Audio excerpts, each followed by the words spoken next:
Halo, assalamualaikum warahmatullahi wabarakatuh. Perkenalkan, nama saya Alfi Rohmatullah Aziza.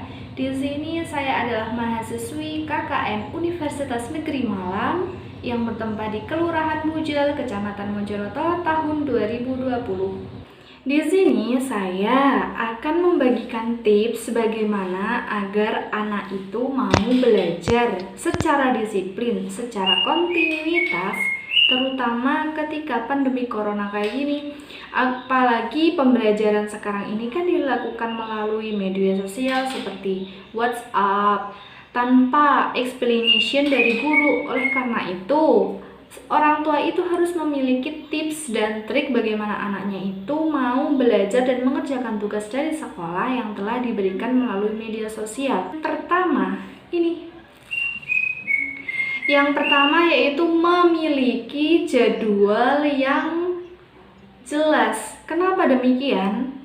Karena ketika seorang anak itu diberikan jadwal yang jelas oleh orang tuanya, terutama ketika mereka mulai dari bangun tidur hingga mereka tidur lagi, mereka diberi jadwal, jam segini harus ngapain, jam segini harus ngapain. Oleh karena itu mereka akan tahu jadwalnya harus apa. Di sini akan melatih kedisiplinan seorang anak. Jadwal yang jelas di sini bukan hanya jadwal sehari-harinya saja, tetapi juga jadwal belajarnya. Misalnya hari ini diberi tugas oleh guru untuk mengerjakan PR halaman sekian.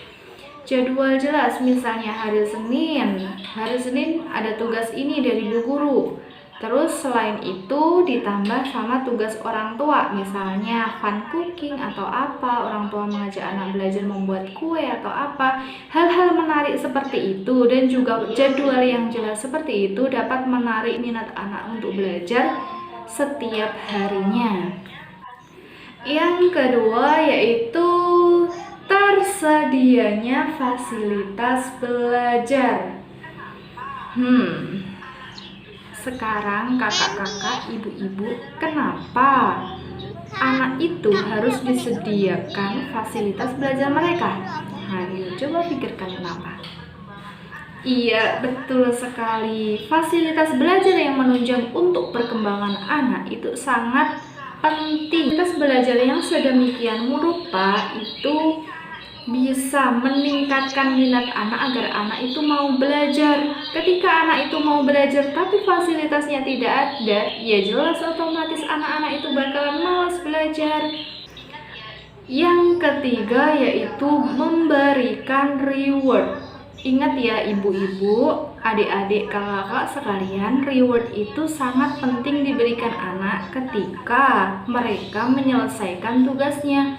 Ketika mereka menuntaskan tugasnya, misalnya ibu-ibu memberikan tugas untuk menghitung penjumlahan, perkalian, dan lain-lain. Mereka sudah menyelesaikan tugasnya dengan benar semua. Itu harus diberi rewards. Kenapa? Reward ini akan membangkitkan semangat belajar mereka. Misalnya, mereka sudah menyelesaikan tugas perkalian mereka, kasih saja hadiah. Hadiah itu nggak perlu kayak dikasih mainan atau apa, kasih ucapan selamat, ucapan pujian, atau kasih tepuk tangan yang meriah, atau kasih jempol seperti ini. Oke, selanjutnya yaitu ini, berbicara terbuka kepada anak. Kenapa berbicara terbuka kepada anak itu sangat diharuskan? Kenapa? Karena seorang anak pasti akan menceritakan kegiatan sehari-harinya, apa yang akan mereka lakukan. Yang mereka lakukan di sekolah itu apa? Misalnya, ibu hari ini aku bermain sama ini, aku diberi mainan ini, aku dipinjami, lalu kami main bersama. Atau ibu hari ini aku bermain sama Rina, kita bermain perosotan dan lain-lain, aku senang banget. Atau ibu hari ini ibu guru itu mengajak kami membuat sebuah kue, aku mendapatkan hadiah. Seperti itu. Seorang anak itu akan menceritakan kehidupan mereka, akan menceritakan keseharian mereka kepada kedua orang tuanya. Oleh karena itu, di sini orang tua itu harus menjadi pendengar yang baik untuk anak. Orang tua itu harus berbicara terbuka kepada anak, tetapi tidak boleh menggunakan kata-kata yang menyinggung atau menyakitkan. Karena anak itu sama dengan memorable, dia itu akan menyimpan semua perkataan dan juga apa yang dilihatnya, apa yang didengarnya dari orang tua, dari lingkungan sekitar, itu pasti akan disimpan oleh anak, terutama anak yang masih dalam usia balita seperti ini.